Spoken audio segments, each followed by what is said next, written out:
తాకట్లో ఉన్న మీ బంగారాన్ని విడిపించి ఆ రోజు ఆన్లైన్ రేటుకి కొంటాం. Sharma gold company. నమస్కారం, వెల్కమ్ టు సుమన్ టీవీ. నేను గీతాంజలి. ఏప్రిల్ 30 తారీఖు అక్షయ తృతీయ అండి. ఈ అక్షయ తృతీయ భద్రాచలంలో ఉన్నటువంటి గోవింద కల్పవృక్ష నారసింహ సాలగ్రామ ఆశ్రమంలో అత్యద్భుతంగా జరగబోతోంది. ప్రత్యేకించి ఆ రోజున గరుడ ప్రసాదాన్ని అందిస్తారు.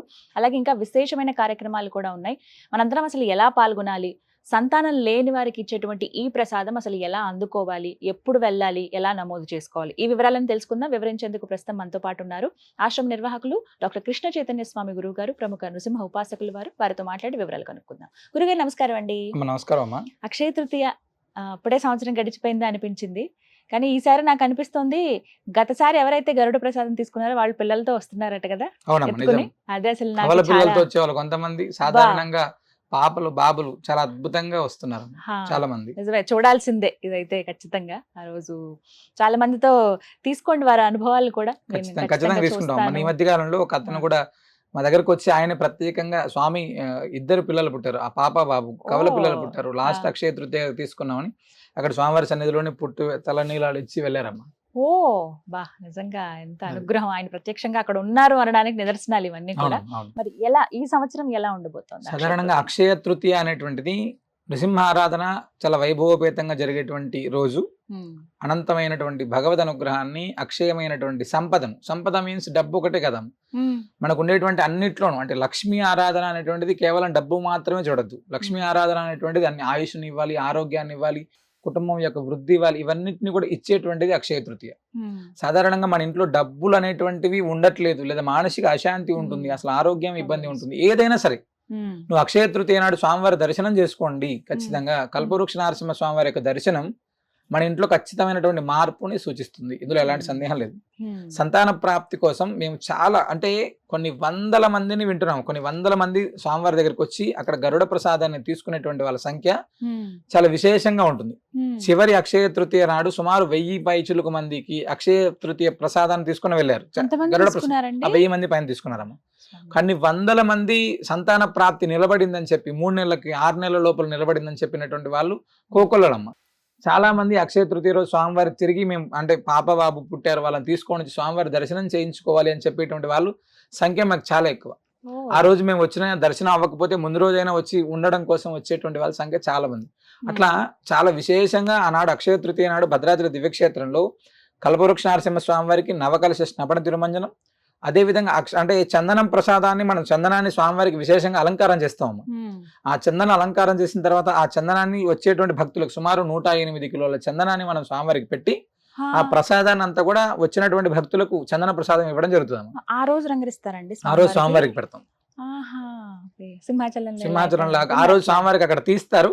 మన దగ్గర స్వామివారికి చందనం ప్రసాదం పెట్టి మళ్ళీ దాన్ని వెంటనే తీసేసి, అభిషేకం అయిన తర్వాత తీసేసి వచ్చినటువంటి ప్రతి భక్తుడికి, అంటే స్వామివారి చందనం మన ఇంట్లో ఉంటే ఏం కలుగుతుంది అని అనుకునేటువంటి వారికి చందనం అనేటువంటిది నీ ఇంట్లో ఉంటే కుటుంబ వృద్ధి జరుగుతుంది. ఫస్ట్ బొట్టు పెట్టుకోవచ్చు. మన ఇంట్లో గల్లాపెట్టెలోనో లేదా వ్యాపార సంస్థల్లోనో ఇంట్లో బీరువాలోనో పెట్టుకుంటే అలక్ష్మి అనేటువంటిది నీ ఇంట్లోకి రాదు. అంటే దారిద్ర్యం అంట మామూలుగా, అంటే డబ్బులు ఉండట్లేదు లేదా ఇంకో ఏదైనా ఈతి బాధలు ఉండేటువంటి వాళ్ళు, ఆ బాధలు అనేటువంటిది ఖచ్చితంగా తగ్గుతాయి.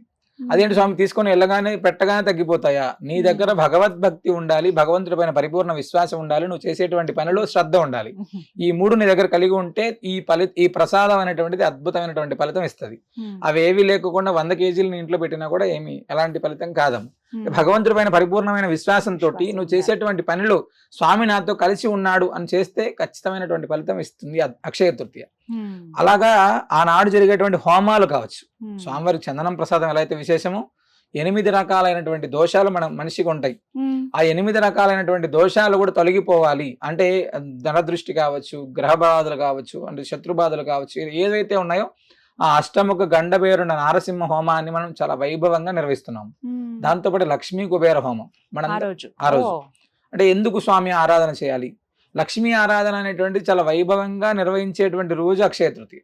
కాబట్టి నృసింహ ఆరాధన ఎంత విశేషంగా చేస్తున్నామో లక్ష్మీ ఆరాధన అనేటువంటిది కూడా అంత విశేషంగా చేసి వచ్చినటువంటి ఎవరైతే హోమంలో పాల్గొంటారో వాళ్ళందరికీ కూడా స్వామివారి చందన ప్రసాదంతో పాటు ఒక వెండి అమ్మవారి రూపు ప్రసాదాన్ని కూడా మనం అక్కడ ఇవ్వడం జరుగుతున్నాము. చందనం అనేది ఇంట్లో పెట్టుకుంటే ఇది కూడా గల్లాపెట్టల్లో పెట్టుకోవడానికి చాలా పనికి వస్తుంది.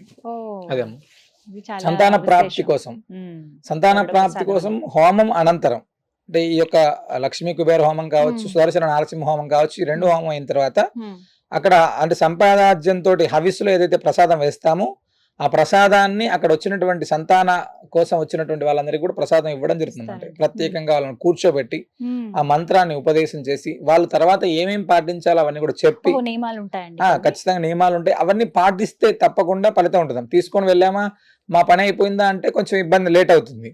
ఆ ఖచ్చితంగా పాటించినటువంటి వాళ్ళకు 6 సంవత్సరాలు, 8 సంవత్సరాలు, 12 సంవత్సరాలు సంతాన ప్రాప్తి అవ్వక ఇబ్బంది పడుతున్నటువంటి వాళ్ళు ఎందరో మంది అయినారు. ఈ మధ్యకాలంలో మా దగ్గరకు ఇక్కడ హైత్ నగర్ నుంచి ఒక అమ్మాయి వచ్చింది. 7 నెలల ప్రెగ్నెంట్ సమయంలో మా దగ్గరకు వచ్చి దర్శనానికి వచ్చింది. అదేంటమ్మా ఇంత వచ్చావంటే డాక్టర్ దగ్గరికి వెళ్తే చాలా కష్టం అన్నారు అన్నయ్య సంతానం అది. ఇక్కడ అక్షయ తృతీయ రోజు మేము ప్రసాదం తీసుకున్నాము, మంచి డెలివరీ అవ్వాలి అని చెప్పి నాకు ఎలాంటి ఇబ్బంది ఉండకూడదని స్వామివారి దర్శనానికి వచ్చాము. అంత దూరం నుంచి జర్నీ ఇబ్బంది కదా అంటే ఆయన ఇచ్చినటువంటిది ఆయనే కాపాడుతాడు. అంటే అది భగవంతుడి అనుగ్రహం. ఆర్థిక స్థిరత్వం గురించి మేము చాలా మంది కుటుంబాలు చూసామమ్మా. చివరి అక్షయ తృతీయ రోజు దర్శనం చేసుకుని వెళ్ళినటువంటి వాళ్ళు కరీంనగర్ ఈ ప్రాంతాల్లో కొంతమంది చాలా మంది అంటే ఒంగోలు ఈ ప్రాంతాల నుంచి వచ్చినటువంటి వాళ్ళు, వరంగల్ లాగా అక్కడ స్వామివారి దర్శనం చేసుకుని వెళ్ళిన తర్వాత వ్యాపారాలు మొదలు పెట్టినటువంటి వాళ్ళు, అంటే అప్పటిదాకా ఎలా ముందుకు వెళ్లాలో తెలియకుండా ఇబ్బంది పడుతున్నటువంటి వాళ్ళు చాలా మంది సెటిల్ అయిపోయినటువంటి వాళ్ళు చాలా మంది ఉన్నారమ్మా. అలా అంటే ఇక్కడ తెల్లారి అద్భుతం జరుగుతుంది అని అనుకోవడం కంటే భగవంతుడు నీతో ఉన్నాడు అనేటువంటి నమ్మకం, ధైర్యం అనేటువంటిది నిన్ను ఖచ్చితంగా అద్భుతమైనటువంటి మార్గంలోకి తీసుకెళ్తుంది. అదే నృసింహస్వామి.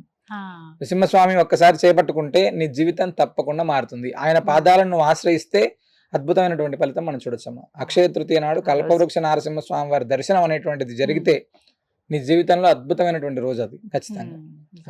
మీరు అలా అంటే ఖచ్చితంగా రావాలనే ఉంది. ఆ రోజు కూడా ప్రయత్నిస్తాము. చాలా మంది ఆ రోజున విశేషంగా దర్శనం చేసుకుంటారు, అది కూడా తెలుసు. ఇప్పుడు దూర ప్రాంతాల్లో ఉన్న వాళ్ళకి ఎలా అండి మరి? అవకాశం ఉన్నటువంటి వారి వరకు దర్శనం రమ్మంటారు ఫస్ట్, లేదా హోమం చేసుకోవాలి. మేము ఈ యొక్క హోమాల్లో పాల్గొనాలి అనుకునేటువంటి వాళ్ళు ఒకవేళ రాలేని పరిస్థితి ఉంది అనుకుంటే తప్పకుండా హోమాల్లో పాల్గొనాలనుకుంటే మేము కింద నెంబర్లు ఇస్తాం, తప్పకుండా సంప్రదించవచ్చు. అక్షయ తృతీయ రోజు ముడుపు కట్టడం అనేటువంటిది అద్భుతం అమ్మ. ఎందుకంటే స్వామికి అక్కడ ముడుపే ప్రధానం. ఆ ముడుపుని కట్టి అక్షయ తృతీయ రోజు గోవుకి గోవిందుడికి ఏకకాలంలో ప్రదక్షిణ చేయడం అనేటువంటిది మనలో ఉండేటువంటి ఎన్ని దోషాలు ఉన్నాయో అన్ని దోషాలను హరిస్తుంది. సాధారణంగా మనందరం కూడా గోవుకి ప్రదక్షిణ చేస్తేనే 3 దేవతలకు ప్రదక్షిణ చేసినటువంటి ఫలితం అంటారు. అలాగా నృసింహస్వామికి గోవుకి కలిపి ప్రదక్షిణ చేస్తే ఇంకెంత అద్భుతమైనటువంటి భాగ్యము అనేటువంటిది చూడొచ్చు. అక్షయ తృతీయ రోజు మనం చేస్తే అది ఇంకెంత ఫలితం ఉంటుంది. నిజమేనండి, చాలా చక్కగా వివరించారు. విన్నారు కదా, ఒకటే మాట చెప్తున్నారు. ఆ రోజున దర్శన భాగ్యం మీ అందరికి కలగాలని కోరుకుంది. ఎందుకంటే ప్రయత్నించండి అక్షయ తృతీయ రోజు వెళ్ళడానికి. ఎన్నో నిదర్శనాలు, 1 కాదు 2 కాదు వేలల్లో ఉన్నాయి. చాలా మంది సంతాన భాగ్యం లేని వారు ఆ రోజున ప్రత్యేకంగా స్వామివారిని దర్శించుకుంటే గరుడ ప్రసాదాన్ని అందిస్తారు. అలాగే ఆర్థిక ఇబ్బందులు ఉన్న వాళ్ళకి స్వామివారి చందనాన్ని ప్రసాదంగా అందిస్తారు. అది మన ఇంట్లో పెట్టుకుంటే కనుక శుభాలు కలుగుతాయి, ఆర్థిక ఇబ్బందులు తొలగిపోతాయని చెప్తున్నారు. ఇది ఎవరో ఒకరిద్దరు చెప్తున్న మాట కాదండి, కొన్ని వేల మంది భక్తులు స్వయంగా వారంతటి వారే వచ్చి వాళ్ళ అనుభవాలు చెప్పినవి. ఇప్పుడు కొన్ని మాత్రమే మనం గురువుగారి నోటి ద్వారా విన్నాము. అక్కడికి వెళితే నిజంగా ఒక అద్భుతం అనేది అందరూ చెప్పే మాట. ముడుపులకి ప్రత్యేకం అందరికి తెలుసు. అక్షయ తృతీయ రోజు మీరు దర్శనం చేసుకుని మీకు ఏదైతే ధర్మబద్ధంగా ఉన్నటువంటి కోరిక కోరుకుని స్వామివారికి ముడుపు కడితే కనుక ఖచ్చితంగా అనతి కాలంలోనే ఆ కోరిక నెరవేరిన సందర్భాలు చాలా ఉన్నాయి. అది మీకు కూడా కలగొచ్చు. ముందుగా దర్శన భాగ్యమే అందరికీ కలగాలని కోరుకుంటున్నాను. ఇంకా మీకు సందేహాలు ఉన్నాయి, ఆ రోజు జరిగేటువంటి కార్యక్రమాల్లో మేము ఎలా పాల్గొనాలి, ప్రత్యక్షంగా వెళ్ళకపోతే ఏంటి అన్న వాళ్ళకి స్క్రీన్ మీద నెంబర్ అలాగే అడ్రస్ ఇస్తానండి. ఒకసారి కాల్ చేసి మీరు డీటెయిల్స్ అన్ని కనుక్కోండి. ఆ నారసింహుడి అనుగ్రహం మీ అందరిపైన కలగాలని మనస్ఫూర్తిగా కోరుకుంటున్నాను. నమస్కారం.